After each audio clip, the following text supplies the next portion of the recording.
Good evening, Meruchim Habayim Rabotai. Welcome to another edition of our Thursday night's class. Hashem Na'aseh v'Natzliach, Hashem sends Siyat D'Shmaya that we should say the right things. Tonight's class is sponsored anonymously, actually, for the merit of my family and myself. I was very nice and generous to the person who did so. Thank you. Hashem should help the Torah that we learn, and whatever comes out of it should be a zchut for all of us in Shamayim. Amen v'amen. So, Sunday night is Pesach Sheni, Yudalad Iyar. Pesach Sheni was a result of people in Am Yisrael that wanted to bring Korban Pesach, but they were Tmei LaNefesh, they weren't pure and they couldn't. And they went to Moshe Rabbeinu and they said, why should we lose out? It wasn't our fault and we want to do the mitzvah. Number one, there's a great lesson to be learned from that. Chafetz Chaim says that there are two types of people or two attitudes towards mitzvot in this world. Some people have 613 headaches that they have to figure out how to get out of. You have a heter for this, you have a way out of that, is there that? And other people have 613 privileges that they're looking to do, and they're excited about the fact that they have the merit to have those privileges. So Pesach Sheni was technically a mitzvah that was created from people that viewed not doing a mitzvah as a painful experience and being able to do a mitzvah as an exciting experience, as a joyous experience. And those who understood that if they have a mission in life and they're not fulfilling it, so the value of their life goes down, even if it's not their fault. If somebody, during COVID, whatever, got fired. So in the U.S. is a bad example because they gave out so much free money or fake money that maybe they made even more money that way. But in normal countries that don't print money for no reason and destroy the value of their currency. So losing a job is a very painful thing. And Hashem should never test anybody. Now, a person shouldn't be upset. He should be happy. He's going on vacation now. Why is he upset? Because either he likes his job, but even if he doesn't like his job, the outcome of his job is a paycheck. And a paycheck he needs, and it's important to him, and he understands without a paycheck he can't pay his bills. And now he has a problem. Meaning when something's important to you, even if it's indirectly, kal v'chomer if it's directly, if you don't have access to it, whether it's at your fault or not your fault, somebody was fired from his job during a pandemic, it's definitely not his fault. The world went into chaos and the economy went into chaos. As a result, people lost jobs. That's just what happens when everything shuts down. That it's not your fault doesn't mean that you're going to be able to pay bills at the end of the month. And that you're not going to be bored all day and whatever else. So that's why on a regular day when somebody takes PTO, it can be an exciting thing. I took the day off. But in a situation like that, when it's without the P, it's just TO, time off, there's nothing happy about it. That's exactly what happened there. Yeah, they were patur. They weren't doing a sin by not bringing Korban Pesach. They weren't doing anything wrong. It wasn't their obligation at that point. But to them, they had the understanding that if God gave them mitzvah, that means it's something essential for their being, for their existence, more than just their being as a large term. So as a result, they demanded to be part of it. And by the way, throughout Jewish history, beginning in Tanakh, going through the Talmud and down to the rabbis of our generations, or I didn't mean it as the title rabbi, the righteous people of our generation, there's countless stories of the great sacrifices that people made to cause themselves to be obligated to do more mitzvot versus to escape doing a mitzvah. Many times I use examples, primarily I use examples from either our times or relatively recent times, just because they're more relatable. So I'm sure any of you studied a little bit of the Jewish perspective on World War II history, read countless stories about Jews that made huge sacrifices to be able to keep mitzvot that they definitely under the circumstance weren't obligated in, and they were endangering their lives because if they were caught doing what they were doing, that would be their end. and many stories ended in very sad ways because the Nazis found Jews doing mitzvot and they got angry and shot them on the spot. But to them, the mitzvah was so critical for their existence that it wasn't even a question. It was obvious to them that that's what had to be done.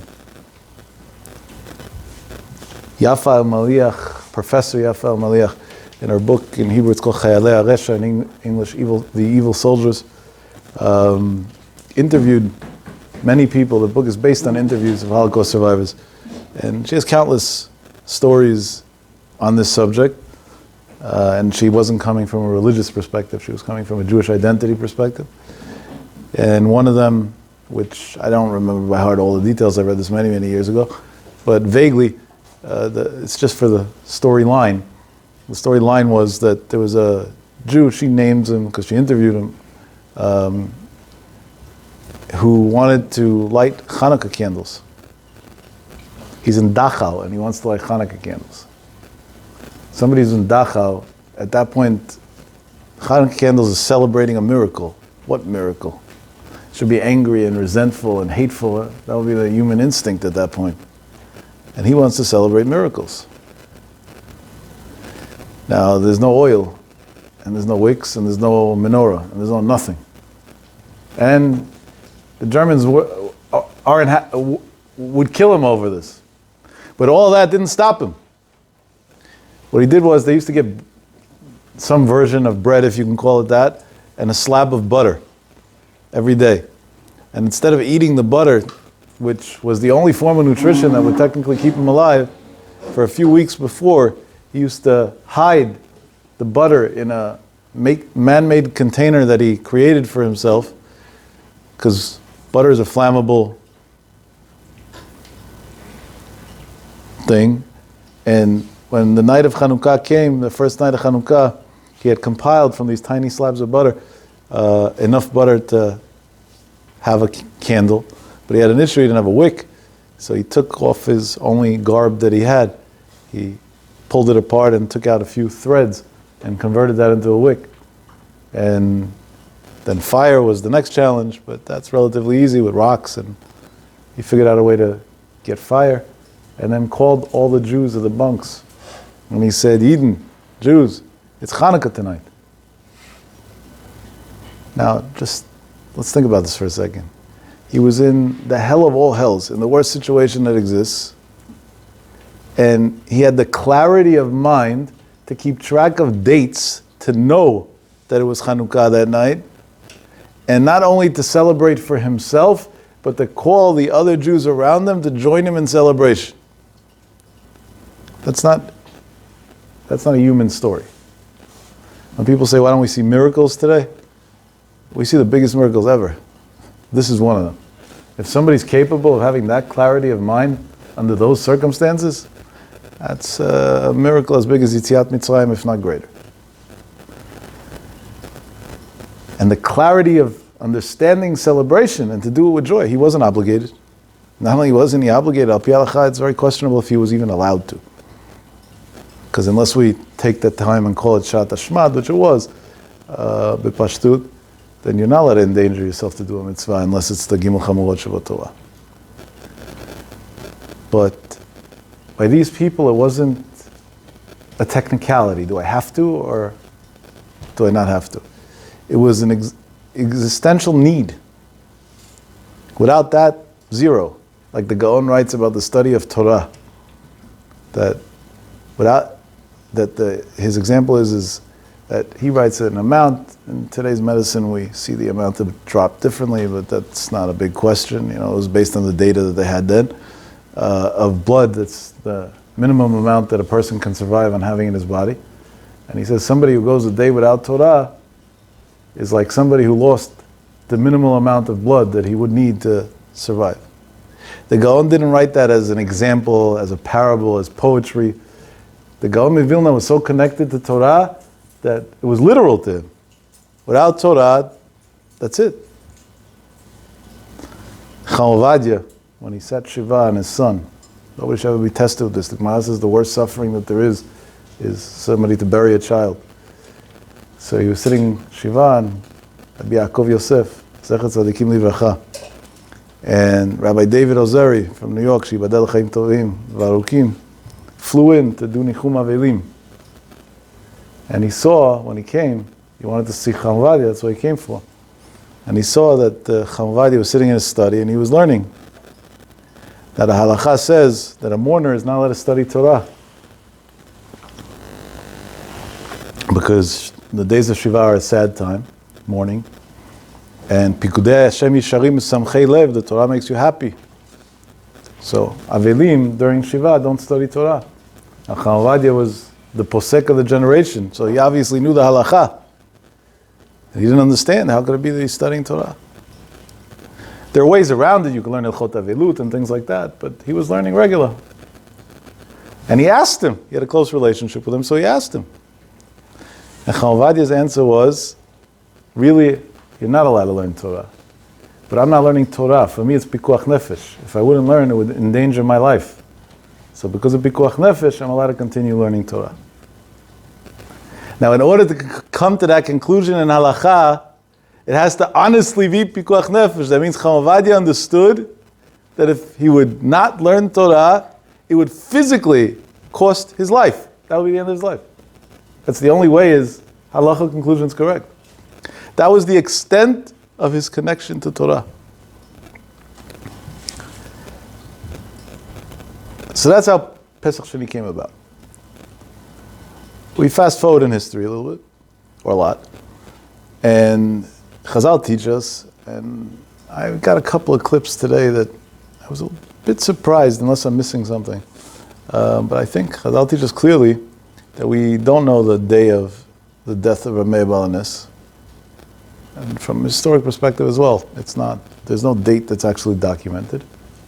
The Sephardic communities around the world, not even that long ago, I would say somewhere in the vicinity of 450 years ago, took upon themselves to designate the day of Pesach Sheni as the Hilulah of Rebbe Meir Baal Haness. Not because it's his actual day of death, but there are reasons why. It can be explained why they chose that day. There are many stories also of how they saw clearly from heaven that this was approved, and that Hashem wanted this to be that way. One of the many incidents that's brought down, he quotes it obviously, but I like giving credit to where I get my sources from as well. There's a rabbi named Rabbi Genut who writes every year a calendar. A calendar sounds, what does it mean to write a calendar? Well, his calendar is, on a bad year, 600 pages thick, and normally it's much more.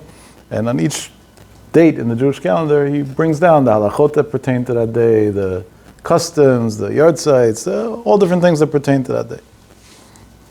And in a volume of a few years ago, I think it was Ein Vav, Tafshin Ein Vav, so he brings down an interesting story on Pesach Sheni. He writes that the Sephardic custom was to observe it as the Hilulah of Rebbe Meir Baal Haness. And he brings down the times of the Ari HaKadosh. They started going up to Tveria to observe the Hilulah of Rebbe Meir Baal Haness. One of the many reasons, which is the most shallow reason we'll call it, like the easiest reason to say, that they picked that day, was because they used to all go to Miron, to Avshem Bar Yochai for Lag BaOmer. Lag BaOmer was 4 days later. Now back then there was no travels, so they would walk. And it was days of walking. From Tveria to Miron is about a 4-day walk. So they would stop on the way from wherever they were coming to in Tveria. They would observe a Hilulah for Rebbe Meir Baal Haness, and then continue to Rav Shimon Bar Yochai, because Rebbe Meir Baal Haness and Rav Shimon Bar Yochai were both students of Rabbi Akiva. That's the simple reason why. Obviously in Kabbalah there's much deeper reasons than that, but that's at least we should have some sort of reasoning for it. So they came to Rebbe Meir Baal Haness one year, and it was too crowded with a lot of people, or based on the terms of those days, a lot of people. It was crowded there.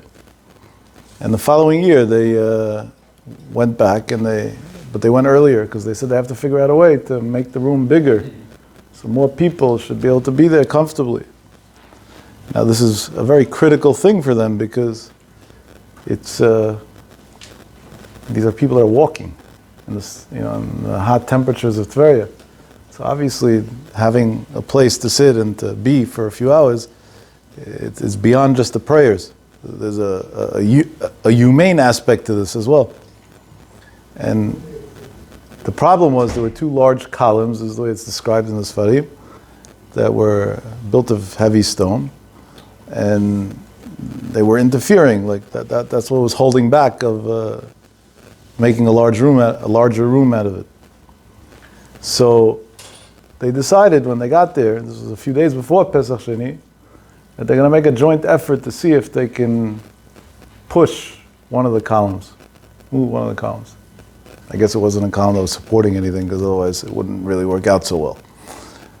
And I'm just quoting the way it's brought down. I'm not an engineer, so don't ask me the factual part of how this is possible. But this is what it says in the Sfarim HaKadoshim.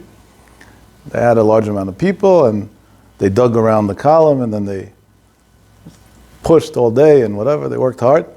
And after a lot of hours and a lot of effort, they succeeded to move it a few feet, which wasn't what their hope was, but at least so that was one, but they still had another one. And at that point, nobody had energy. They were burnt out after a long day. So they said they're going to sleep at night, and the next day they're going to try to do the other one. And when they went to sleep at night, the next morning they woke up to pray before the Nitz, Vatikin, and they see that the other column moved on its own. And to them, that was a sign from Shamayim that Hashem is happy that they come to the Kever Rebbe Meir Baal Haness, and He gave them the stamp of approval to this idea of observing the Hilulah.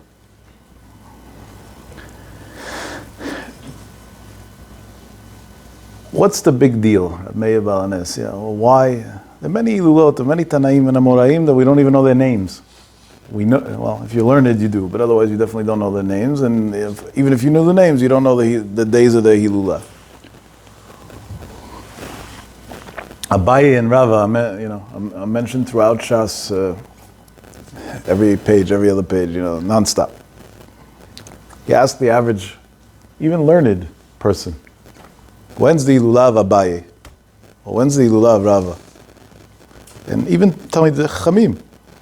They're going to give you a blank stare, I don't know. And we do know that historically. But still, I don't know. Well, it wasn't something that people put emphasis on. But Rebbe Meir Baal Haness, there are a few, not only Rebbe Meir Baal Haness. It started with in Cheshvan Rachel Imeinu, and Shimon Bar Yochai, like Ba'omer. There are a few of those that, for some reason, became big. And I'm not talking about in the past 5-10 years that things become popular based on miracle stories that people print in publications. Historically, the days of the Arif and the days of the Bet Yosef, all the way back then already, there were days that were etched in stone that these are days that we go certain places. Now it's more than that. A bunch of years ago, somebody asked me an interesting question. There's a very known speech, and it's also in writing in one of the Sfarim, of Chavadi writing his objection to going to Miron on Lag BaOmer. He doesn't come to that conclusion L'maaseh because he writes a whole story why he's scared. I quoted it, I think, last year in a speech. But he hints to it that he objected it. He himself didn't go. A combination of reasonings of tzniut, which no longer applies, they fixed that problem, and a bunch of other things. And his main case is that learning Torah is more important. If you have to travel 3-4 hours to Miron on Lag BaOmer, it's a chaos there. It's at least 3-4 hours, and then 3-4 hours back, and then so you lose at least one day of learning, if not more. So he says he doesn't see the big benefit. Reb Shimon Bar Yochai would be happier that you sit and learn than that you. That's what he writes over there. Interestingly enough, for many, many years, I had the merit to go to Israel for Lag BaOmer. Many years, I lost count. Last year was the first year, and who knows how many years that I didn't go. And unless there's a ness this year, it looks like it's going to be the same problem again, because Israel's not letting in people that aren't Israeli citizens and whatever. It's a whole situation to get into Israel. And but for many years I led groups and took people with me and everything, and strongly encouraged it based on my Rebbe's advice. And one of the stops, we used to go for somewhere between 8 and 10 days. I would take groups with me, And I wanted them to have a spiritual uplifting experience. So I would take them to blessings by Gdolei Israel, amongst the many other things that we did together. And years ago, when Chacham Ovadia was alive and well, we used to go into Chacham Ovadia. Now my groups were very diverse, religious, not religious, Ashkenaz, Sephardic, you name it, every type. And they all wanted to go in. Hasidim, every style, every shape, every form, every color. And we went into Chacham Ovadia, and he asked, well, what brings you guys to Israel? He accepted us in an extremely respectful, friendly way every year. And we told him, I said it with a lot of hesitation because I knew his opinion on the matter, like Ba'omer. And he looks and he says, in Hebrew he said, Atem kulchem Amerikayim, you're all Americans? So they said, yeah, we're all Americans. We originate from other places, Syria, Bukhara, this, that, each one where he came from, but currently we're all Americans, yeah. Tov Shabbatim, it's good you came. So first of all, I already calmed down, at least, I didn't get the other, what I was scared I would get from him. But Hashem should forgive me, but I used to have chutzpah because I had to learn. That's the only way you learn. If you're embarrassed to ask, you're never going to learn. So I said, Rabbi, I don't understand. And I was putting myself right in the lion's den by this kind of suicide mission. I said, the rabbi's opinion on going to Miron Lag BaOmer is very known. And it doesn't exactly encourage it strongly, definitely not to fly across the Atlantic Ocean and spend a lot of money and time. And so I'm pleasantly surprised that, so did you change your opinion? So maybe you changed your mind. There is such a thing. Many psakim that Chacham Ovadia wrote in the 60s and 70s, later on in life he pulled back and he concluded differently. All Gdolei Yisrael like that. It's not a... So he said, no, chas v'shalom. So now I'm really lost. He didn't change his opinion, but tov shabbatim. He says, Ani asbir lecha, I'm going to explain you. Ovadia wasn't so politically correct, for those of you who ever listened to his speeches. He said what he thought very openly and bluntly. He said, why did I say what I said? Because the yeshiva students, they learn seriously in Israel, if they're going to be busy going like BaOmer, they're going to ruin their day at least, and it might even affect the rest of their zman, the rest of their learning semester. Because once it becomes vacation, it's okay. He says, but you Americans, you're not learning anyway, so at least you should come to Miron for like BaOmer.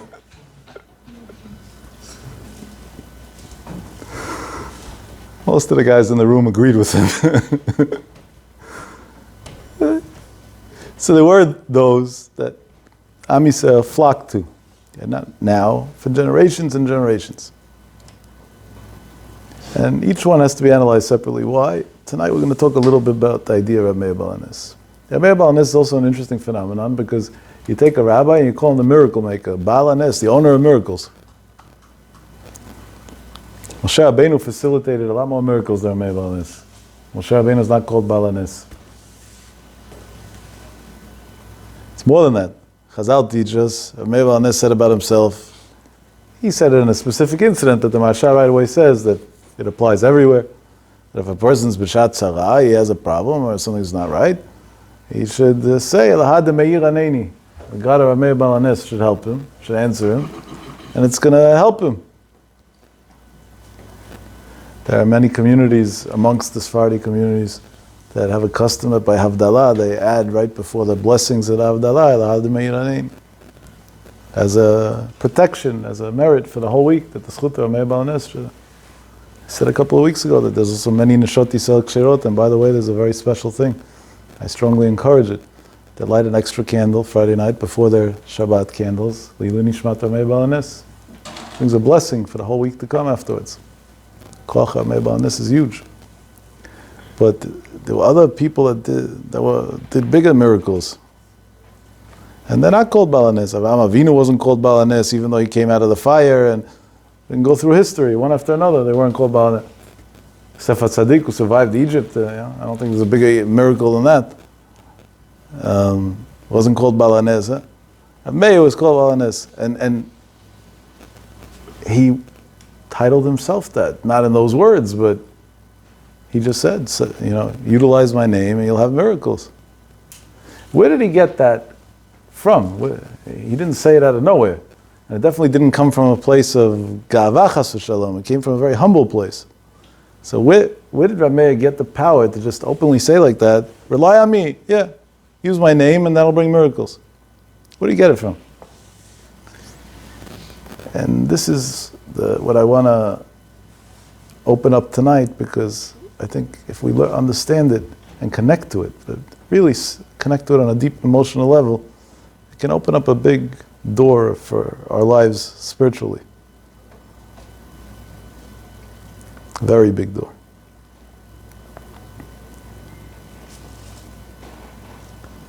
The Gemara has a machloket in Kiddushin, Daf Lamed Vav Amud Aleph. We discuss this Gemara normally on the first night of Rosh Hashanah. The Gemara brings down a pasuk. The pasuk says, "Banim atem laHashem Elokechem." Right? It's a pasuk in Dvarim, Perek Yudalid, pasuk Aleph. Banim atem, you're children of Hashem Elokechem, of God. So the Gemara says, "Bizman she'atem noagim minhag banim, atem kruim banim." If you behave like a son, like a child should behave, so then you're called children of God. Ein atem noagim minhag banim, but if you don't behave like children of Hashem, ein atem kruim banim, then you lose your title of children of God. That's the first part of the Gemara. Divrei Rabbi Yehuda, those are the words of Rabbi Yehuda. The Gemara continues and says, Rebbe Meir said, Ben kach uben kach atem kruim banim. No matter what, you're called children of Hashem. And he proves it. He brings a pasuk in Yirmiyahu Hanavi, Perek Dal, pasuk Havet. Pasuk over there says that Hashem is the prophet, but it's really God saying through prophecy, is calling the Jews, Banim sachalim hema, children that are like fools. Meaning that they're not behaving properly. Or another pasuk that came prior in the Varim, Banim lo emun bam, children that you can't trust, that don't do the right thing. And he brings two more psukim there in the Gemara as well with the same theme. So you see psukim that clearly say that the Jews are not doing the right thing, and they're still called banim. Comes Rebbe Meir Baal Haness and says, Ben kach uben kach kruim banim. You see that no matter what, a child's a child, that's it. He's always called a child. The Gemara continues there, but I'm not going through the whole Gemara now. There's a big discussion in the Achronim, well, in some of the Rishonim, but primarily in the Achronim. Who's the halacha like Rabbi Yehuda, like Rebbe Meir? So on the first night of Rosh Hashanah, we normally give a shiur, each year with a new way, to prove that the halacha is like Rebbe Meir. That ben kach uben kach atem kruim banim. No matter what a Jew does, no matter which situation he's in life, more mitzvot, less mitzvot, more sins, less sins, Hashem says, you're my son. The son is a biological thing. That doesn't change no matter what. Now how could you say that about God, biological thing, huh? No, Hashem doesn't have a tzurat aguf either. So it's not a parable. It's actually, there's a lot of depth to that, and we're going to try and explain it.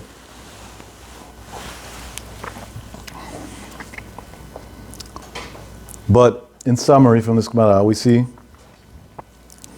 Rabbi Yehuda says our title of children of God is contingent on our behavior. And Rabbi Meir says, even when the Jews are in the worst situation, mashchitim. Lashchit means to destroy, destructive. Even if Jews behave in the most destructive way, they still have the title of children, which is the ultimate title of love that one can get.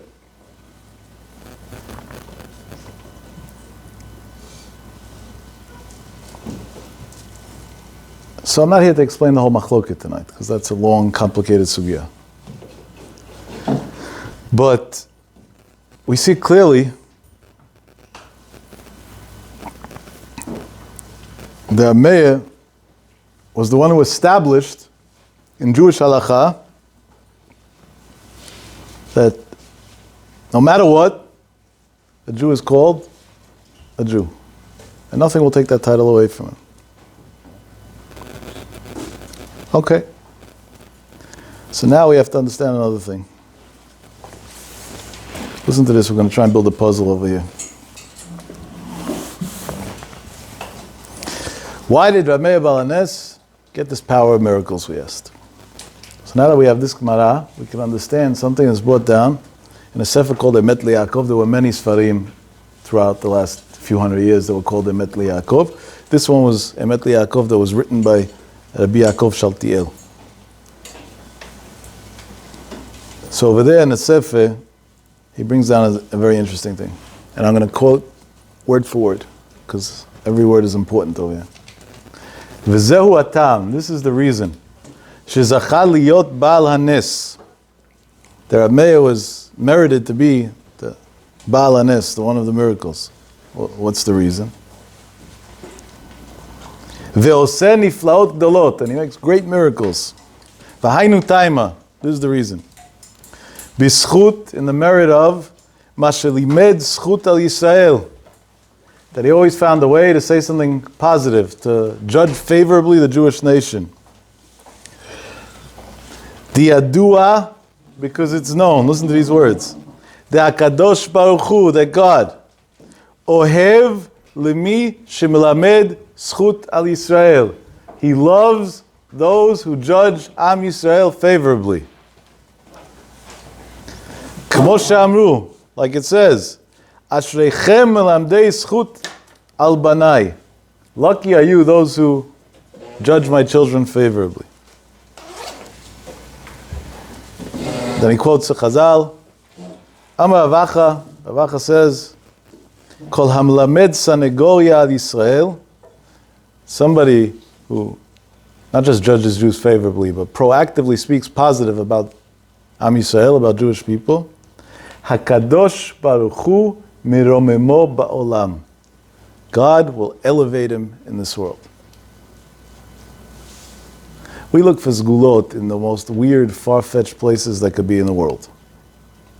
From people moving into new houses and slaughtering chickens and making a mess of the new floor, and anything weird. And the weirder, the better. It sounds holier for some reason. Did this and did that. Anything that's crazy. Tell somebody I'm not feeling well, what should I do? You don't read a Perek Tehillim. They get disappointed, they hang up. So I learned the trick. I wanted to say Tehillim because that's what you should do. So I don't tell them read Tehillim. I said tomorrow night at 3:34 a.m., get up and standing on one foot, read Tehillim. Boom, what a sgula, and the next day they call you with a miracle story. And I'm not exaggerating. We all know that this is what's going on today. It became a crazy, it's crazy. I'll put a Tehillim, say it's a Perek Tehillim, that's it next. Has to be crazy. It has to be something weird. Something that has no source, even preferable. If it's like made up, came out of nowhere completely, then for sure it's good. Chazal gave us gulot. We don't need to go past that. When we get done doing Chazal's gulot from the Gemara and from the Midrashim, and then we'll look for new gulot already. Chazal say, you want to be successful? You want to be an elevated person? Kol hamlamed sanegoria al Yisrael. If you have something nice to say about Am Yisrael, HaKadosh Baruch Hu miromemo ba'olam. Hashem will elevate you in the world. I have a maaseh noda. I'm not telling you that this will work every time for everybody. It's just sometimes out of desperation you take certain measures that otherwise you wouldn't take. There's somebody who used to come to this shiur, and now they live somewhere else, in a different state, so they don't come anymore. And I know them since they're a young child. And over the years, elementary school, high school, college. Graduates college, has to pass the boards for the field that they were going into. One test, one board exam, fail. 2, fail. 3, fail. Now this is precisely emotional disappointment. It's financially expensive. It's time consuming because you got to restudy again, and you can't just take the boards any day you want. So now you're restricted also to the schedules. And I'm talking about pre-COVID when things were still somewhat flexible, but even then it was it was a pain in the neck. And every time it was like the whole disappointment again, and I would hear and I really felt bad. Yeah. But it was weird because we're talking about somebody who's highly intelligent, works hard, did very well in school. It wasn't like, b'diavad somewhat, more or less, was able to, graduate med school in one version or the other, and suddenly it comes down to just the final thing that you need just for the license. Nothing. Now, if you want to start analyzing, there's 1,000 reasons. There are people that have phobias of tests, I'll find you all the medical excuses in the world. But that's not a solution. That's just labeling the situation. There's actually many criteria in academia for people that suffer from all these type of things, to give them certain environments or leniencies or circumstances that they should be able to pass their tests, because at least in their eyes, some of this is beyond their control. We got to round 6 already. You got to be a pretty strong character not to give up.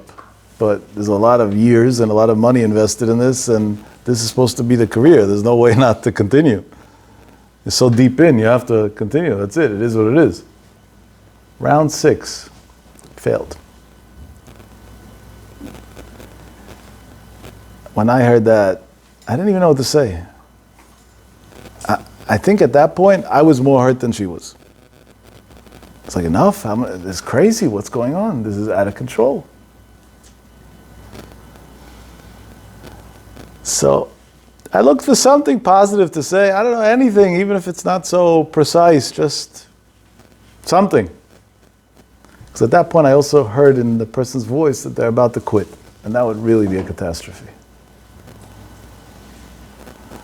So I said, different cultures have different numbers that they say is a charm. Asians say 8 is a charm. This was it. So in the Jewish nation, we seem to think 7 is a charm. So I guess at least we have some good news. The next one for sure is going to work out somehow. Obviously, that didn't help much. And there was a day, 2 days, I don't remember exactly, before the test. And this tzaddikus calls me. And she's literally crying on the phone to the point that I could hear the heavy breathing and everything. A full-blown anxiety attack. Now, when you're under such levels of anxiety, you're definitely not passing a test. That's not even a question. And there's no way that this could happen again. We're done.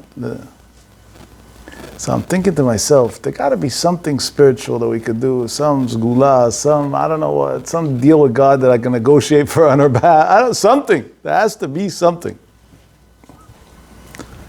But I don't know. My mind was blank. I could, because I don't just randomly give advice. If I'm not 1,000,000% sure that after 120 I'll be proud of the advice I gave, I don't give it.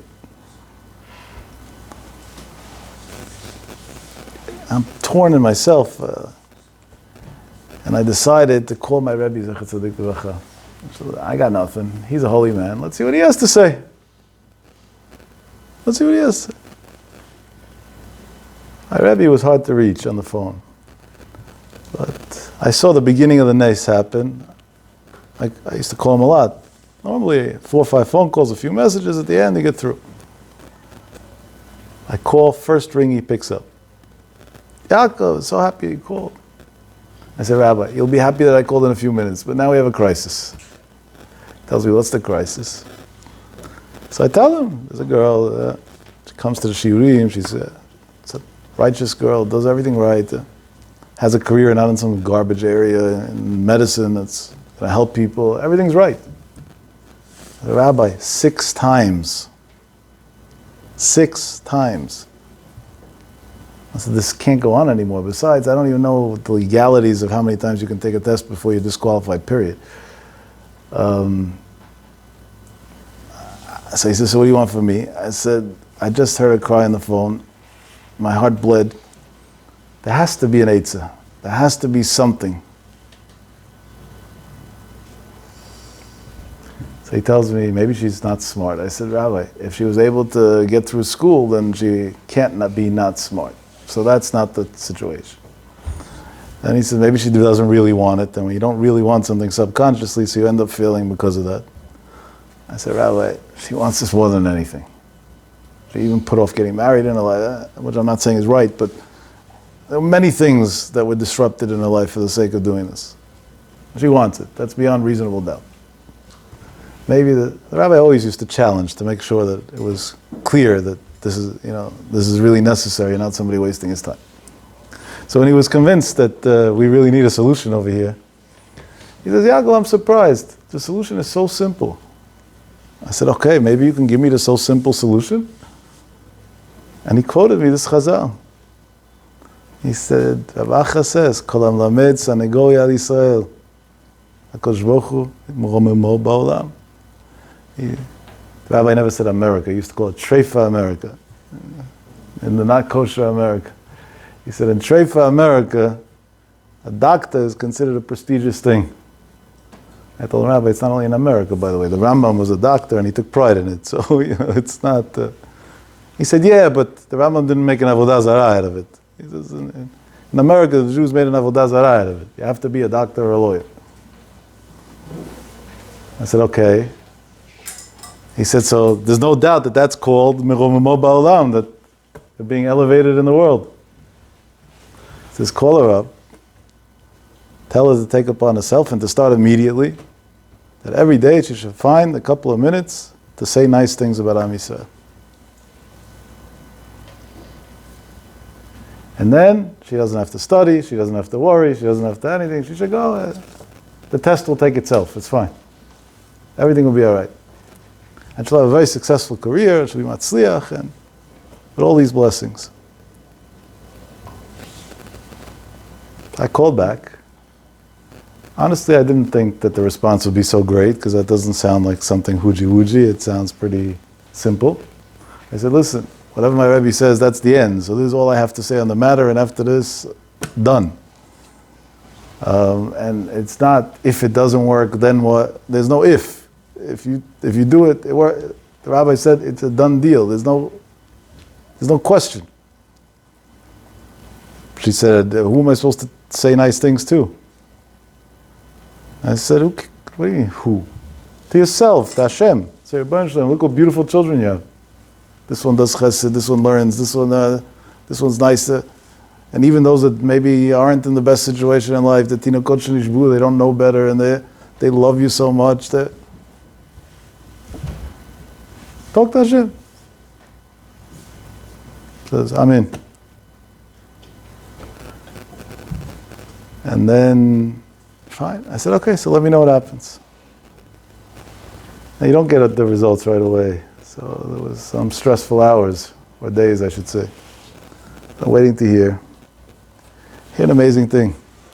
This same kid that was failing test after board after board by a few points each time, not only passes, but gets a perfect score. That's called Me'ashpot Yarim Evyon, from 0 to perfection. It wasn't 0, obviously, but from a struggle to perfection. Insane. Now that alone is a story worth repeating, honestly, because I think it's amazing. But again, believe it or not, the story gets better. Now, finally, you're a licensed doctor, after getting the paperwork in order and whatever was needed then. I think there were a few more exams afterwards also that had to be taken, whatever, and everything worked out. Now, so we're whatever amount of time later, I don't remember the exact timeline, and all these jobs that they were doing, and she was doing in the meantime, don't make the money that she was aspiring to make, and now I got to get a good job to make a lot of money. Now let's be honest. If you interview in some hospital or some prestigious clinic, and they know you failed your tests so many times, what's the probability of them hiring you? Slim to none, I would say, no? Now, I don't think legally they can be aware of it at all, so I don't know if it plays out in a practical way, but just from a theoretical standpoint. She goes to interview one of the prestigious, because of, a lot of you know who this is, so I don't want to say enough details because I didn't get permission to say a name. They should know who the name is.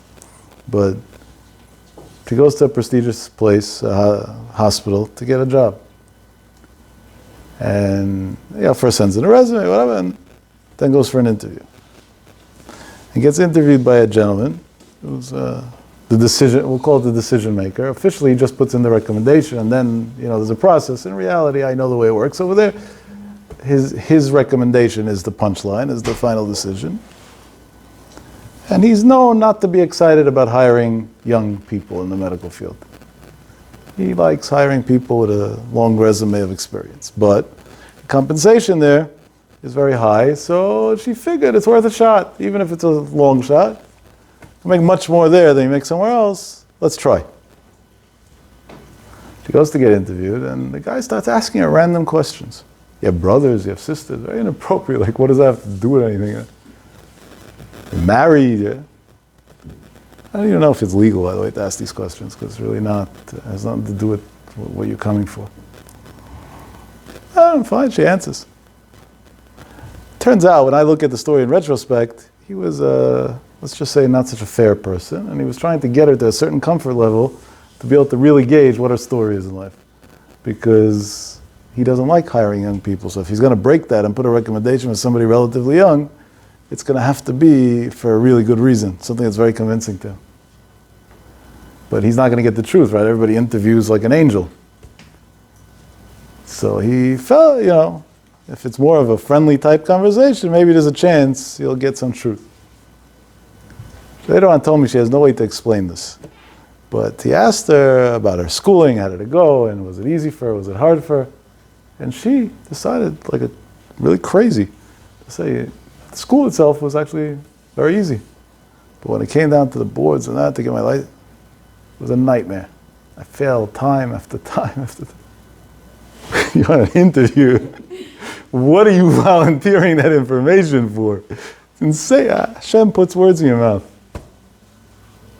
And he says, and how did you pass at the end? Did you get waivers for testing? Did you get assistance? Because they're all different criteria of how you can work around that. And he says, no. I called a rabbi. And he gave me advice. Why would you tell that to some guy? The whole thing is crazy. What was the advice, he asks? He says, I want to know this advice too. He says, besides for working in the hospital, I also teach. I'm a professor in the university that's affiliated with the hospital. Maybe I'll give some of my students advice too. And she tells him the advice. Says this rabbi told me that in the Jewish Talmud it says that somebody who looks for things to say positive about the Jewish nation, God elevates them in the world. So he asks her, why would somebody waste their time trying to look for positive? If somebody's good, it speaks for itself. And if somebody's evil, he doesn't deserve anybody saying anything positive. And she answers in one word, compassion. By the way, that's not even the real reason. But that's what she, I guess, interpreted it as in her mind. And less than 24 hours later, she gets an email saying that she got a job at a very, very high pay. Like, doctors that are in the field for a lot of years don't get anything close to that. With an interesting attachment of a note of explanation. Did you ever get hired with an explanation why you're being hired? It's either yes or no. In the medical field, for sure not. And the note of explanation is somebody who will retest so many times and not give up, and also has compassion, will definitely make the perfect doctor. They won't give up on their patients and they'll have bedside manner, the two most important things in medicine. Haness or what? Hashem set up in her mind that she should say the wrong thing. If you think about it, it's insane. You don't say such things. You don't do such things. Say the wrong thing to do the wrong thing. Hashem the whole time was saying, I'm going to be miromem you in the world. And then when it came time to move, thank God for happy reasons. In the next place, once she had such a prestigious job at such a young age here, they didn't even ask anything. At that point, it's like the assumption automatically, instinctively is, this must be the brilliant big shot.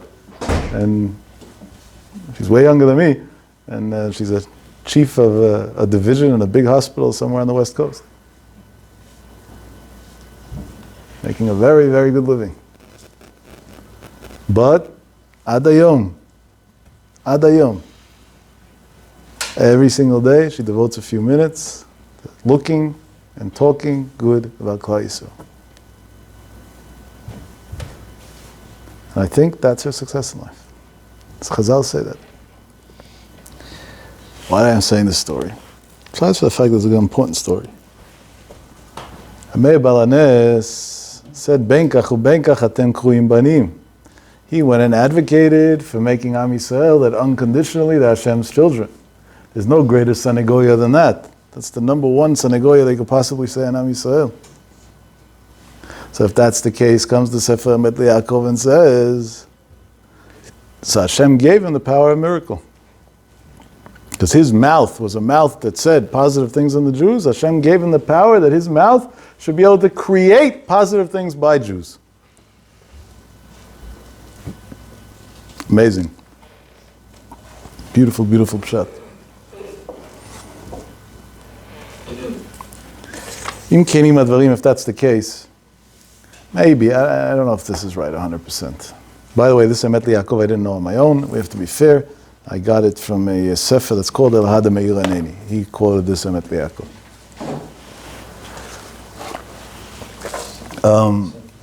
If that's the case, let's take this idea one step further with two more quotes from the Ben Ish Chai and two Sfarim, and conclude with something that could be a game changer in our lives, really a game changer. And I mean that literally. Ben Ish Chai writes in a sefer called Aderet Eliyahu on Parashat Ki Tisa, an interesting thing. He quotes Gemara Masech Chagiga Daf Yudal Amud Aleph.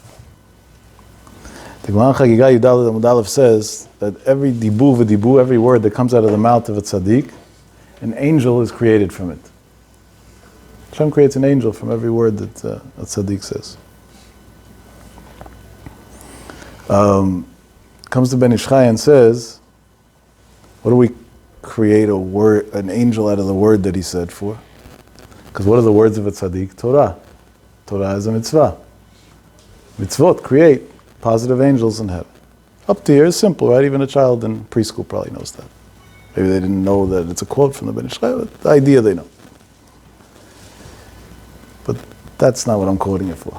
The Ben Ish Chai takes it a step further. He says, based on that, why do we create these angels? Hashem has enough angels. Schafim, v'chayot, v'nei kodesh, and any type, shape, and form that I don't know what they are even. But there's every version of angels ever. So we have to start creating more angels? We have enough angels in the world. We need more. Besides, an angel really has no purpose.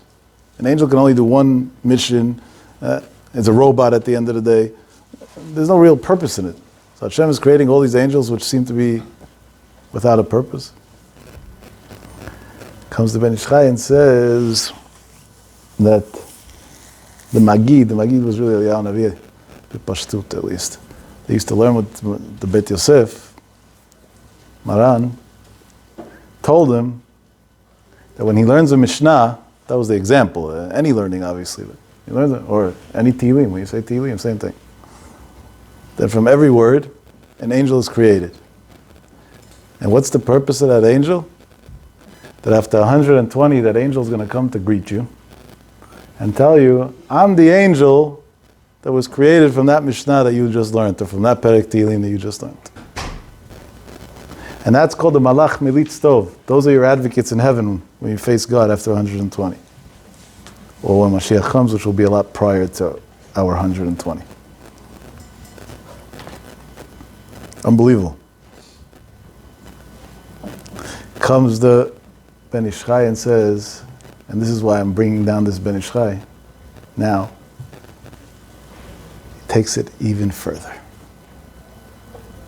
If I would ask you what's the greatest thing in the world, I would hope at least, that you would answer learning Torah. Tovli Torat Picha Malfei Zahav Chesed. It's the most important thing in the world, right? אשריך רב עקיבא שנתפסת על דברי תורה, אוי לו לפפוס שנתפס על דברים בטלים. Look in the Biur Agra, the Gra says, what was the dvarim b'telim? The Papos was nitfasa, and he wasn't a criminal, he wasn't trafficking drugs. The dvarim b'telim is that he took the blame for the whole Jewish nation to save the Jews. And he was willing to lose his life just to protect the Jews. And that was called dvarim b'telim. Why? Because Torah is so great that even saving the whole Jewish nation is nothing in comparison to learning Torah. Comes to Ben Ish Chai and says there's one thing that is greater than learning Torah. If the Ben Ish Chai didn't say this, I would be scared to say such a thing.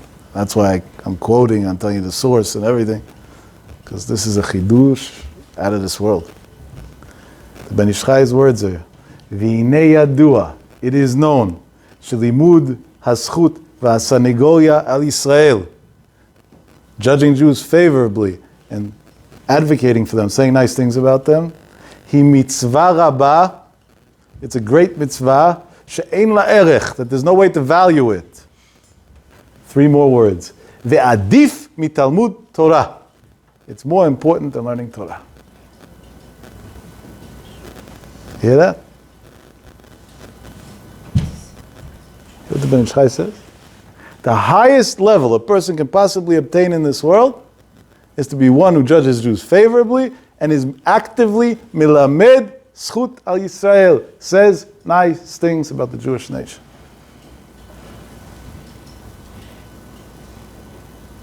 Unbelievable. And if you would say, okay, maybe the Ben Ish Chai wrote it once, but he didn't mean it literally, and that's what I would think, honestly. Because this is against everything I was taught my whole life and against everything I understand. Because it seems like Chazal say the opposite of this in many places. No, this wasn't a random coincidence or a typo or a mistake or a single quote. Ben Ish Chai wrote many Sfarim. Amongst the many, many Sfarim that he wrote, he has a sefer called Ben Ish Chayil. There's Ben Ish Chai and there's Ben Ish Chayil. Same rabbi wrote it, but over there in the Cheder Gimel Siman Gimel,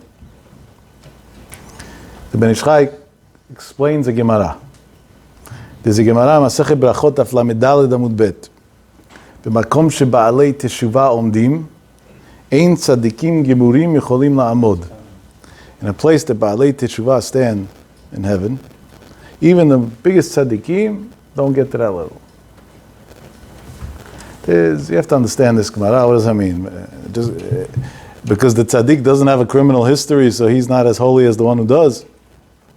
It's a very tough Gemara to understand. But the Gemara says it as a fact. במקום שבעלי תשובה עומדים, אין צדיקים יכולים לעמוד. In a place that the בעלי תשובה, they have a special place in Gan Eden. And we see that the Gemara goes with that theme, like the story of Rabbi Eliezer ben Dodaya, Shecha Rabbi, he went from a lowlife that was doing the worst things to Rabbi Eliezer ben Dodaya because he did tshuva, and many other times. Similar stories like that in the Gemara and the Midrashim. So you see, it's literal, it's not an exaggeration. This comes to Ben Ish Chai and says, why? The tzaddik, he's the highest level. How could it be that somebody else is higher? He has more years of mitzvot, more years of Torah, and we can't say that the other one sacrificed more, because kol hagadol mechavero yitzro gadol imenu. If somebody's greater than his friend, his yetzer hara is bigger. So the tzaddik has a bigger yetzer hara than the other person. So his struggles are harder also. So why? And the Ben Ish Chai says a chidush that is a game changer in the way we understand this Gemara. He says, we think that Baalei Teshuvah in the Gemara means somebody who was a sinner and did Teshuvah, like Tfilat HaShav, or Takanat HaShavim, like the Gemara says, and all these other things. They use that term of which the Sholish is Shav, return. And that's really right, the idea of Baal Teshuvah, the one who returned. He returned to his heritage, returned to the Torah, returned to God. Ben Ish Chai says no.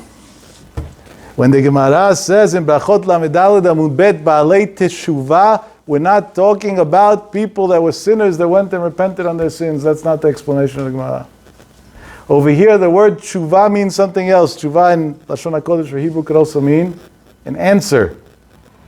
Aneh lahem teshuvah, achos bekizei kvodi v'aneh lahem teshuvah, Hashem told Moshe Rabbeinu. Yeah. Tell me teshuvah, give me an answer, right? There's a way we talk in spoken Hebrew today. But it really comes from Lashon HaKodesh, it's not Hebrew. L'avdil. Comes the Ben Ish Chai and says, there's one person who's a tzaddik gamur. He's 100% righteous. Who's saying that? Not him. Not the people. Hashem. Hashem's testifying. This is a tzaddik gamur. Every single thing he does is 100% perfect, flawless. His Torah, his tefillah, his derech eretz, his midot. Everything's perfect. And now we say in Mishlei, Yud Chafei, Pasuk Chafei, V'tzadik Yisod Olam, he's the foundation of the world. The world is held on him. Comes the Gemara and says, why is he the foundation? Comes the Ben Ish Chai and explains the Gemara, why is he the foundation of the world? Because he's such a righteous man, his merits create so much good in the world that holds up the world. Right? V'zocher chazdei avot u'mevi goel livnei v'neihem. Inshallah, very soon, when we see Mashiach Tzidkenu, in part, it's going to be in the merits of Avraham, Yitzchak, and Yaakov. Because their mitzvot and their levels, their spiritual levels, was so great that it's able to affect thousands of years later that the Jews should merit to have redemption. So that's the idea of Tzaddik Yisod Olam. A righteous person can hold up the world. So when we're sitting here right now, we're really benefiting, we're feeding off the Torah of the tzaddikim of our generation. Now, I'm going to just use a name, but it's not to discriminate or to give examples. I'm not in the tzaddik grading business. But Maran Sar Torah Reb Chaim Kanievsky, when he's sitting and learning now in Bnei Brak, he's allowing us that our hearts should be in Queens. The merit of his Torah protects all of us. And if God forbid he wouldn't be able to learn Torah, it's a danger for the world. It's a literal danger for the world. When a yeshiva student tonight is doing Leil Shishi in his yeshiva and staying up late and learning Gemara out of love because he wants to, not because he's forced to, the words of Torah that are coming out of his mouth are protecting that tomorrow morning some lowlife on the subway shouldn't be able to stab a Jew. And that's not a theory. That's literal. That's exactly the way it is. This is who's holding up the world. This is who's making the world run and successful. To the point that we all know, Reb Chaim Volozhin writes, if there was ever a second in the world that there wouldn't be Torah, that would be the end. The world would go back to Tohu Vavohu. And that's why Hashem created that the world is all different time zones. So it should be impossible if there's ever a minute ever that there's no Torah constantly. That's the idea of Tzaddik Yisod Olam. But primarily, who gets the biggest level of benefit from a tzaddik? Another tzaddik, because he relates to him. If you take a Rasha and put him to go speak to Reb Chaim Kanievsky, I want Reb Chaim wouldn't talk to him, that's a separate subject. But in theory, put him in. Is he going to be interested in going? No. Reb Chaim's going to be interested in speaking to him? Not either. Why not? Not because they don't love each other. Because they have nothing to talk about. He's going to want to talk about Maccabi Tel Aviv, and Reb Chaim doesn't know that there's such a thing called soccer. It's just not going to work. Reb Chaim's going to want to talk to him about some Mishnah in Alot, and he doesn't even know that there's such a thing called Mishnayot. They don't have there's no common conversation. That's why, for example, the Slonim Rebbe in Tivot Shalom writes that this whole idea of fire and hell and whatever is all a parable. That's not the way it is. There's a way to make people think that there's punishment and reward, and we associate these things when he says all there is Gan Eden. But if you take a person who never learned Torah in his life and put him in Gan Eden where Hashem's teaching Torah, to him it's so boring, that's the biggest hell. Everybody goes to the same place. One person enjoys it and the other person is allergic to it. Doesn't work for him. And in Shamayim you know the Torah, that either you learned or supported in this world. That's the only part you could understand. So the person who didn't learn, the Amaretz, for him Gan Eden is the biggest Gehenom. At least if there was an actual hell, he would have friends there, something, social life. Might be a warm climate, but they'll have social life. Gan Eden, there's no common denominator. So who benefits most from a tzaddik? It's other tzaddikim, because they have the same language. There's amazing videos that you could watch, even YouTube has a bunch of them. You might have to search it using Hebrew, but Reb Chaim used to go to his father-in-law, Rabbi Yashiv Zitzal, to visit him on Chol HaMoed, out of respect. Also out of halacha, because halacha says you have to go to your Rebbe on Chol HaMoed, and he considered his father-in-law one of his spiritual influencers. And there's videos of it all that are accessible to everybody.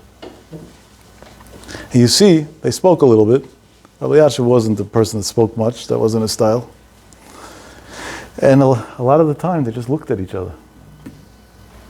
Because tzaddikim that are in the same space, spiritually, they communicate without words.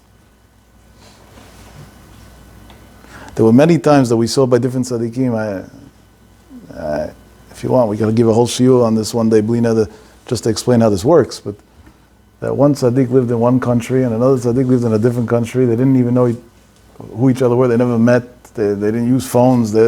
Chaim till today doesn't use a phone. And one tzaddik would say about the other that me and him just succeeded to be mevatel gzera for Am Yisrael. And it sounded very odd or far-fetched or whatever to the person who's not learned.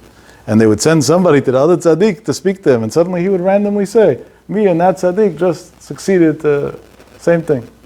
Because even though they were on two sides of the globe, they'd never communicated, but they were spiritually connected, and they were able to literally do things together.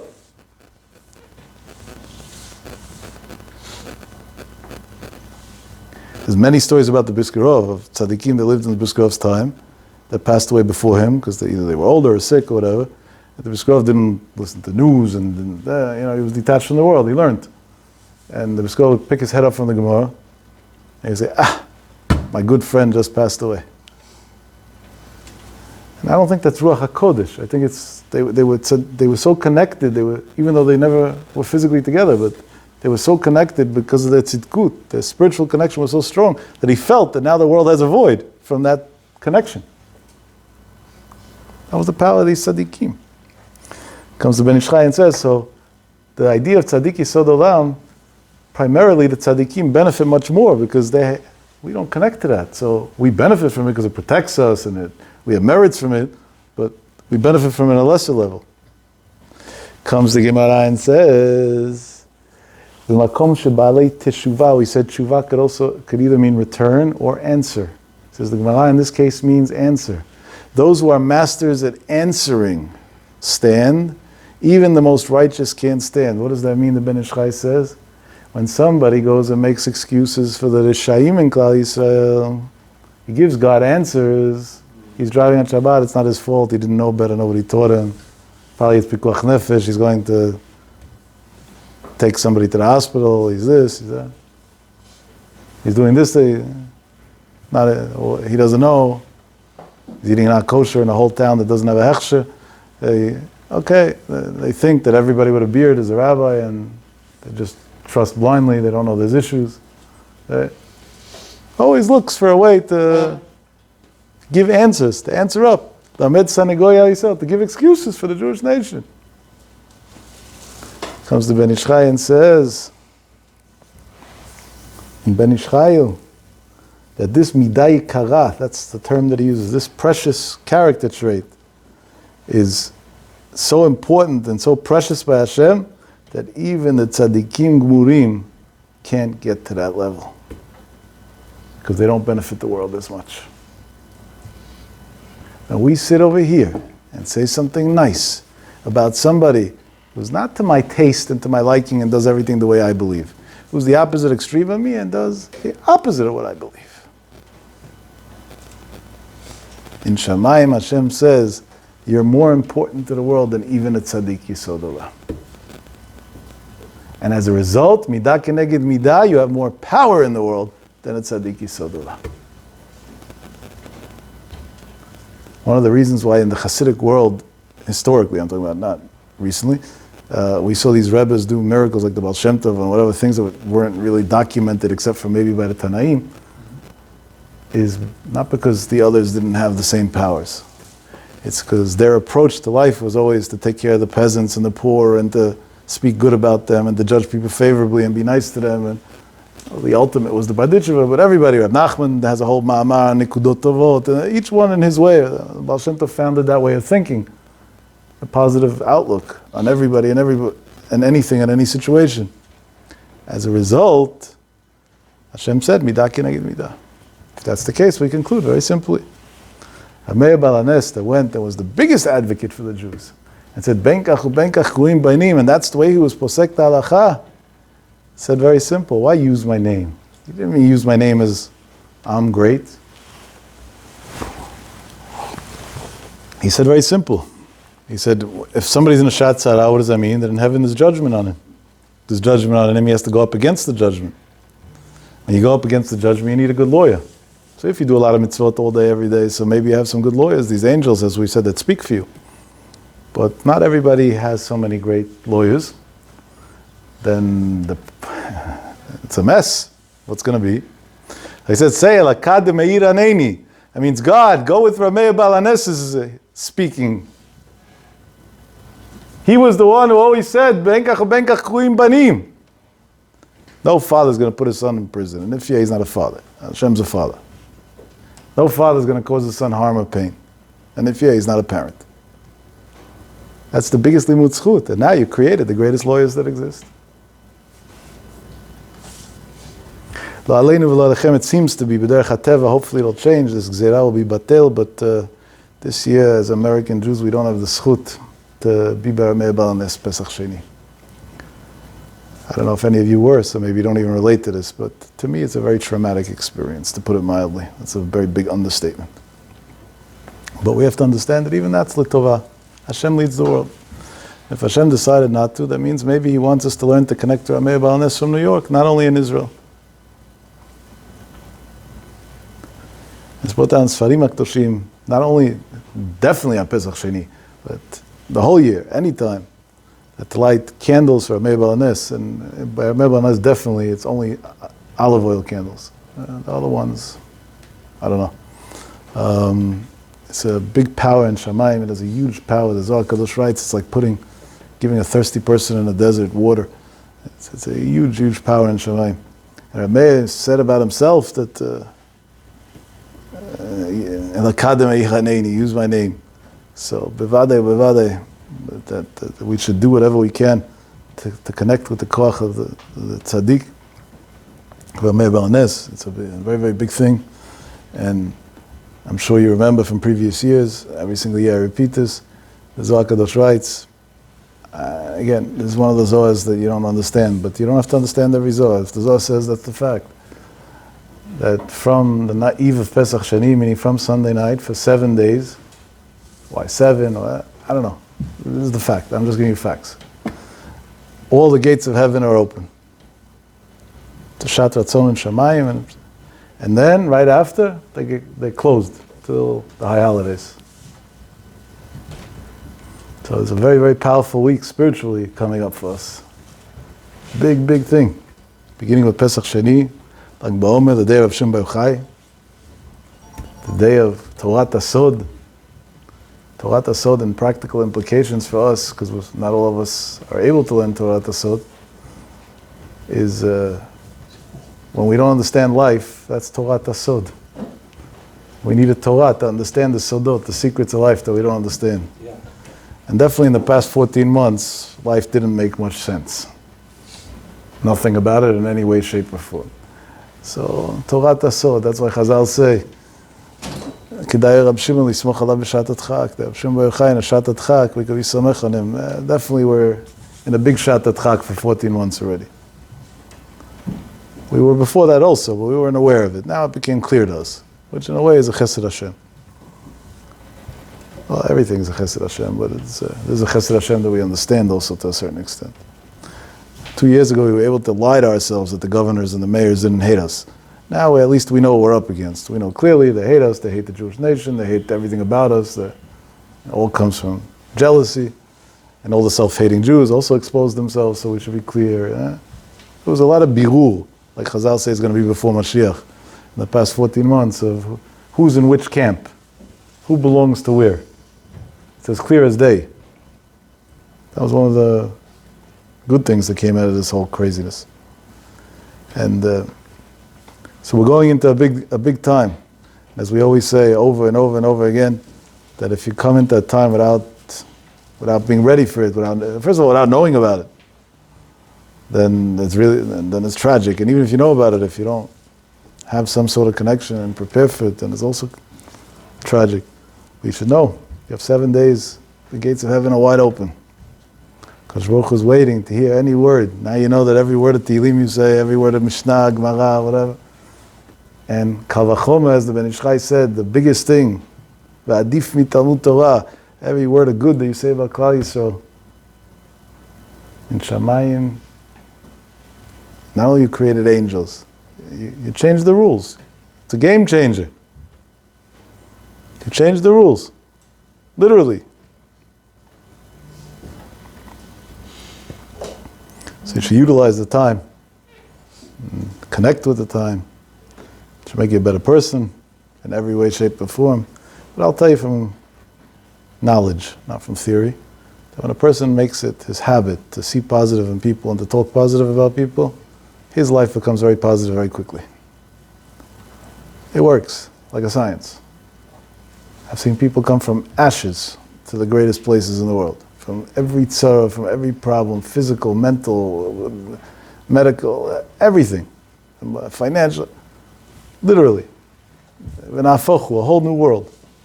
Because they made it their business to see positive in Am Yisrael. Lo yibit aven b'Yaakov v'lo ra'a mal b'Yisrael. Hashem says we don't see bad in Klal Yisrael, we see only good. Hashem elokav imo. Those are the people that Hashem is with them. So if you want your prayers to be answered in life, this is the Yisod. And this is how you could connect with Nishmat Rebbe Meir Baal Haness and be a Baal Haness yourself. Literally, be a Baal Haness yourself. Why do we have to go wait and rely for others? Do it yourself.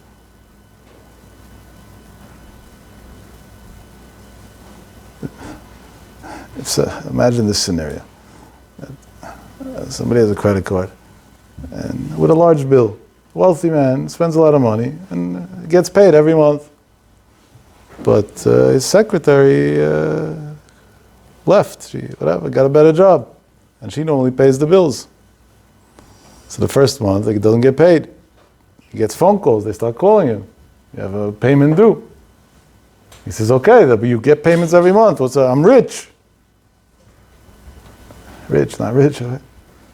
Another month goes by. They keep on calling. He starts to say, I will sue you for harassment. What do you want from me? He says, hello, you owe us money. Pay. And his answer is, I have millions and millions of dollars in the bank account. Third month, they shut his credit card down. Goes to the store, tries to swipe it, decline. Gets all angry, calls American Express. Well, you crazy? You know how rich I am? You know who I am? What's the guy in Amex going to tell him? You're rich, you have millions in the bank, everything's nice and dandy, but you didn't pay a bill. You could be as rich as you want, but the money didn't come to us. So we don't care what you got in your bank. We're all rich. We all have powers, but we're all busy relying on the secretary. The other person's going to do it for me, and the other one, and the other one. Chaim learns, so I don't have to learn. This one does that. This rabbi gave me a blessing, so now everything's okay. This one, why don't you be the person that can bless yourself? It's a better idea. It's safer, it's more productive. And then you actually made something out of yourself. I'll tell you even more than that. Why don't you be the person that can also bless others? Instead of relying on others for everything, maybe live up to it yourself. Rise to the occasion, they say. Rise to the occasion. What's wrong with rising to the occasion? And I conclude with a great story that a classmate of mine from high school, he didn't tell it to me in that many words, but I figured it out. We are in vague contact once in a year or so. Normally the Rosh Hashanah season, the formal Happy New Year type situation. But very, very nice person, big Talmid Chacham. And I don't remember exactly, it was 3 or 4 years ago, one or the other. I was speaking on the phone, and he tells me that he learned this year. He says, yeah, this year was a very positive year. I learned a lot of new things that I didn't know anything about. So I tell him what? And he tells me he learned how to be a shochet, and he learned how to be a mohel. Normally those are people that like blood. That was interesting to me because he learns non-stop, and now for him to go be a shochet. So I thought maybe he doesn't have parnosa. I felt it's a waste of time for him. He's a Talmid Chacham, so I'll give him the money. I'll support him, and he should continue learning. So I thought, well, you needed money? It's fine. Well, I'll send you money every week, and you could learn. You don't have to be busy going at 4 o'clock in the morning to places to slaughter. He says, no, don't ask. I have a 2-year-old, a 3-year-old, whatever he told me, I don't remember the exact age, but very young son who was born with something with his breathing, I don't know, some lung, I don't understand exactly, but some sort of lung disease. And he's getting different medical care and whatever. And Baruch Hashem's getting better, but it seems to have, he was advised to try this, and it proved to be right, that when he moved temporarily to try to live in Arizona somewhere, Something about the climate, I don't know. I'm not a pulmonologist. I can't give you the whole medical breakdown. Or even if I can, I won't, because those who went to school for this should be doing it, not me. And it's been doing good for him. And there's less emergencies and less problems. So he decided they're going to stay there for a couple of years till the kid hopefully gets out of this. But the shchita, Hashem Yerachim, and this and that, the whole thing's a mess. And he realized there's a big lack. Baruch Hashem, in the past few years, it changed drastically to the good. But there wasn't demand, simply. It wasn't a bad thing. Everything's supply and demand in this world. I can tell you that in Queens, many years ago, there was no such thing as Kemach Yashan. The stores didn't even know what it was. And then Chavadi's son, Rabbi Yitzchak, came and spoke about it very strongly, and that to encourage people to keep Kemach Yashan. And again, I'm not saying if you have to, don't have to, whatever. That's a personal rabbi question. But I'm just saying the concept. And people used to come to me and say, they got a problem. I have to go to Brooklyn to buy bread. So I told them, I said, I don't know if you're allowed to do this al pi halacha or not. Consult with whoever you normally consult with. But I'll tell you, life is about supply and demand. If 100 people walk into a pizza shop over the course of a week and ask for a pizza that's Kemach Yashan, and they say we don't have it, and they walk out, next week everything will be Kemach Yashan. Today I think half the place is Kemach Yashan. Everybody has it. Everything in life is like that. So he saw that there was a need, and there was a lack of mo'alim that do it the right way with mitzvah b'peh, the real thing, not all these far-fetched heterim that people rely on. And the shchita situation, they were bringing meat from other states and from here and from there, and it does come, doesn't come. There's so many halakha questions you can even trust, the way they package it when they're traveling and everything. He did a maaseh. He learned shchita, he learned milah. For whoever wants, he provides bit milah for free the right way. He shechts animals privately for people the right way. It's good. Everything done in the best way. Now, Baruch Hashem's not needed anymore. He stopped because things got a lot better. But, because, in life, when one person does, it's already peer pressure. So now everybody raised their game and made things a lot better. But that's somebody who cares. That's the difference between somebody who in theory wants to be or in reality. So I say, instead of looking for everybody else to bless you and to do for you, and maybe you yourself should get your act together. And so normally we would give up before we start. I can't be Reb Chaim Kanievsky. First of all, you can't. But you think you can't. Based on the Ben Shchai that we learned tonight and the Chidush that we said tonight, you can. You could be greater. Adif mitalmud Torah. Be a person that's misanger an Am Yisrael. It says good about Am Yisrael. That looks to judge people favorably. It says everything positive. Look for that. Be that person, and then your mouth will have holy power to it. When you daven, it'll be the prayer will be different. Will go up in a different way. And again, I stress what I said before. I'm not telling you to be weird and to call people and to start talking to them about how beautiful Jews are. They're going to think you're high on something. And now that it's legal all over, so they'll definitely think so. I'm telling you, talk to Hashem. That's the best conversation you could have. The way Rav Nachman said. Oh, talk to Hashem. He's listening to you at all times. Then you don't need a phone. You don't need a time. You're not restricted on when and where and why. Besides, if you saw something nice, you heard something nice about Eid, in the context of what the Chafetz Chaim says is not something that's going to lead to gossip or whatever, then adrabah, say it over. It's limud zchut on Am Yisrael. Talk about what beautiful children Hashem has. Look what beautiful children Hashem has. I thought I was done, but because I said that, I got to give you one more story. I read a pamphlet. It's like, so most pamphlets are the weekly Parsha pamphlets, which a lot of them are very good. I like them. And now they made it easy. They sell these booklets that's a condensed pamphlets. All the pamphlets together. Kol Ha'alonim, one of them is called. I'm not here to promote anything, but there's all different. There's 2 of them or 3 of them that compete with each other. But then there's different sects in the Jewish communities that put out their own pamphlets like on a monthly basis. They're much thick, not just 2-3 pages, a lot of pages, and also much more information and whatever. So for example, Rav Zilberstein has something called Kol Berama that's put out every month. You can get it in an email for free if you know Hebrew. It's a wonderful, wonderful thing that comes out every month, like 40 pages approximately. Different ones. I have different rabbis. I'm not here to plug one or the other. Rav Zilberstein, everybody knows and learns, so if you happen to know Hebrew, you might want to figure out a way to get the Kol B'Rama. It's really great. So one of the many that comes out is, there's a Hasidic sect in Israel called Toldot Aaron. I'm sure if you didn't hear of them, you happen to know who they are. We call them the zebras. They dress with that striped long jacket. They look like zebras. Even in Israel, they call them the zebot. That's not in a negative context, God forbid. That's what they call themselves also. So Toldot Aaron puts out once a month one of these. I don't know if it's almost a sefer. It started as a pamphlet, but it's getting thicker and thicker, which is a very nice thing. It has a bunch of parts to it. Some of it is things that the Admor, the Rebbe, said by the Sudash Shlishit, Melav Malka, other times. Some of it is halacha questions and the poskim of their community writing answers. Some of it's the Kol students that wrote Chidushei Torah, so they want to encourage them, so they publish it for them and that. And then there's one, all the way at the end, there's stories. Of course, I start from the end. I like stories. You need it. And so this month, they had a mind-boggling story. That this is an Israeli Chassidut. This thing is published in Israel, but today you can get everything in email. But this story was about New York, about Williamsburg. In the height of COVID last year, March, we should never know. A lot of tragic things happened.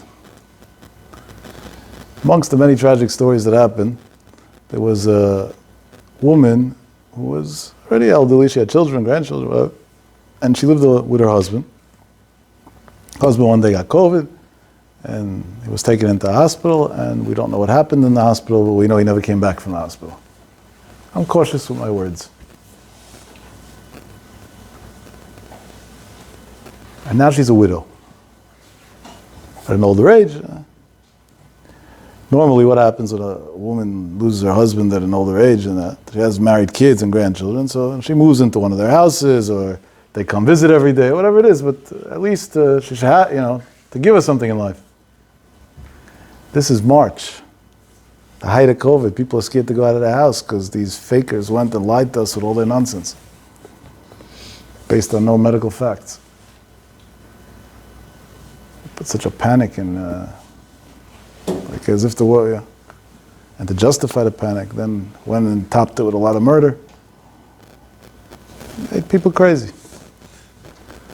And I'm not saying it was a terrible thing that a lot of life was lost, but we have to investigate how much of the life could have been saved.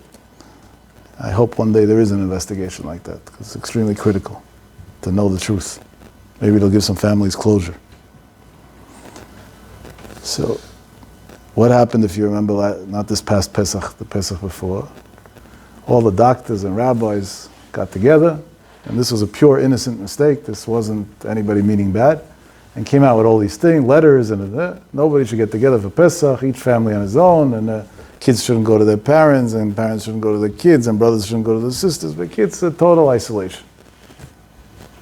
And they even strengthened it with the mitzvah of nishmatem od nafshotecha. You all remember what happened, right?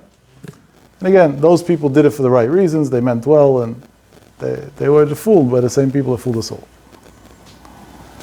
And here's a lady who just gets up from Shiva, Pesach starting in a couple of days.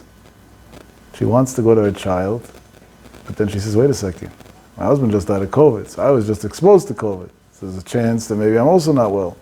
And then testing wasn't so efficient and definitely not quick. And she had no way to know that for sure. And besides, she was traumatized by the word COVID because she just lost her husband. And so she was scared to go to her kid. Her son is trying to convince her, Mom, don't worry, we'll put you in a separate room, you can sit in a separate table, we'll do whatever you want, anything. She was scared. She's staying home. And she's staying home alone a few days after losing her husband. She lives in an apartment building. And honestly, I don't know which tragedy is worse. The loneliness and this Shem Yirachim, it's crazy. Just the thought of it is frightening, it's mind-boggling. Just to think that so many people that we know went through this 14 months ago, not so long ago. The whole thing is mind-boggling, it's frightening. And comes Pesach, the day of Erev Pesach. She gets a phone call at home. She picks up the phone. And she lives in a building. And there's 2 apartments on each floor in that building. Williamsburg is very common. They have narrow buildings, and sometimes the wealthier people have 1 apartment on the floor, and the average people have 2 apartments on the floor. The neighbor that's across the hall, the same floor as her, is calling this guy. Tells her, listen, you just lost your husband. I heard that you're staying home. I'm assuming you're staying home because you're scared, COVID and that. And you're probably right. It was chaos that nobody knew, so they had to do what seemed to be responsible at the time. But how are you going to do a Seder alone? I'm not going to tell you to come to my house because that defeats the purpose. If you're going anywhere, then you would go to your son, right? You don't have to come to me. But I thought of a creative solution. I spoke to a doctor and he said it's perfectly fine. Why don't you set up your table by the door of your house? I'll set up my table with my family by the door of my house. We'll leave the doors open. There's a hallway in between across, and I'll make the Seder. And you can't sit by my table, unfortunately, but as much as possible, at least something. You won't be completely alone. You'll see people. There'll be some sort of distant interaction, at least. She loved the idea. She was so thankful. She said, what time are you starting your Seder? So I should know to open the door. They made up a time, everything. Perfect.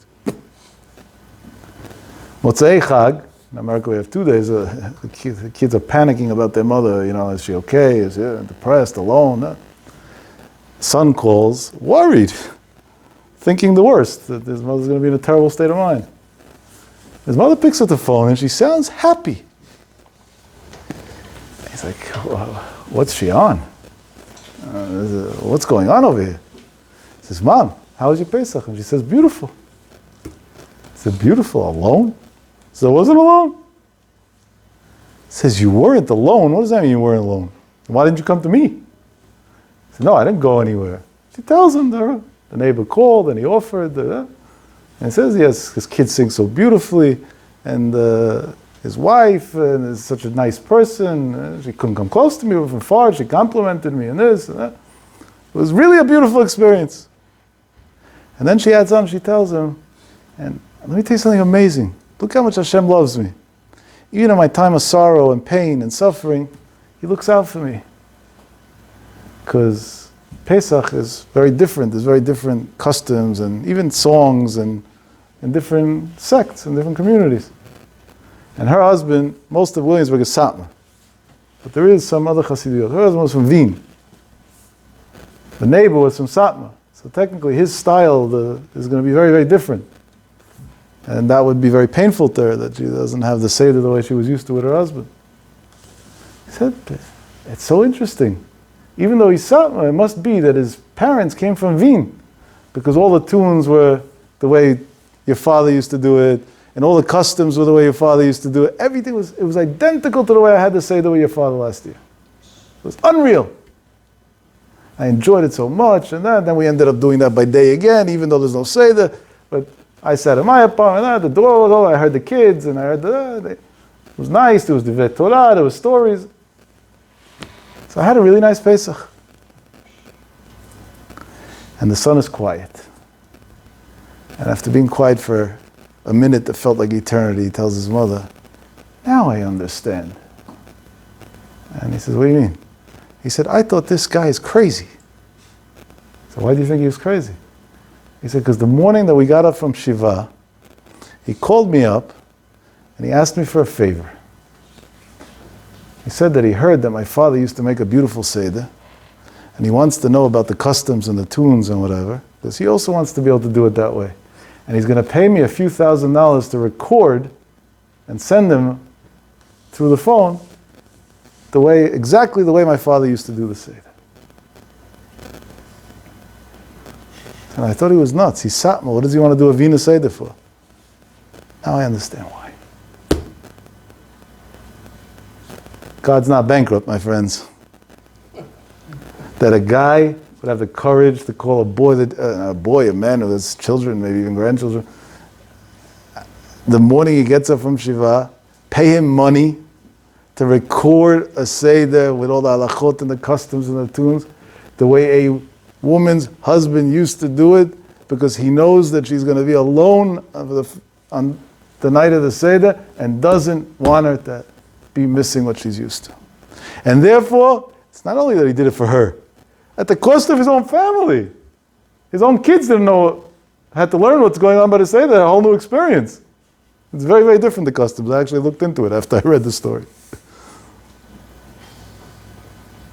That comes from a Jew who lives to see good by Jews, and who lives to make it good by Jews. That's a Baal Haness. I wish in the booklet of Toldot Aaron it would have said the name of the guy, because I would go to him for blessings, that's for sure. They're going to work a lot better than everybody else. That much I can guarantee you. That's the ultimate Baal Haness. Because Baruch Hashem, there should be no more tsar in Am Yisrael. Nobody should ever suffer again. Should be happy, healthy. Simcha Gdola. Neschus Rebbe Meir Baal Haness. Lahad Meir Haneni should protect us. Should always be protected from all harm. Hashem should wipe out all our enemies. B'ezrat Hashem. B'simcha, b'avat tamid, b'nachad v'b'tzar, and make it happen in a big way. Use Pesach Sheni all the way, B'ezrat Hashem, for good things. Amen v'amen. Technical logistic announcement next week, Thursday, is Lag BaOmer. Lag BaOmer, the shul makes a bonfire and everything else. Even last year when it was drama, they did it. So obviously it's extremely important to our tzadka. There's also inyanim al pi Kabbalah for the adloka and that. It's not stam. So there will be no live shiur because I don't want to interfere with the shul's thing.